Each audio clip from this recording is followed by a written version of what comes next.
Selamat datang di channel Hard Reset.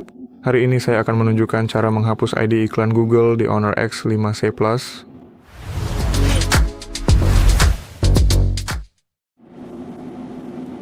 Jadi pertama, buka pengaturan dengan menggeser ke bawah dari pojok kanan atas dan tekan tombol kecil ini.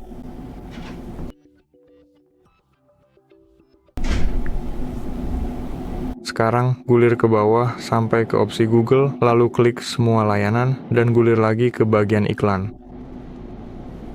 Di sini kita bisa mereset dan menghapus. Mari tekan hapus. Klik hapus ID iklan. Jadi seperti itulah caranya. Terima kasih telah menonton. Subscribe channel Hard Reset untuk video lainnya. Like, komen, dan sampai jumpa.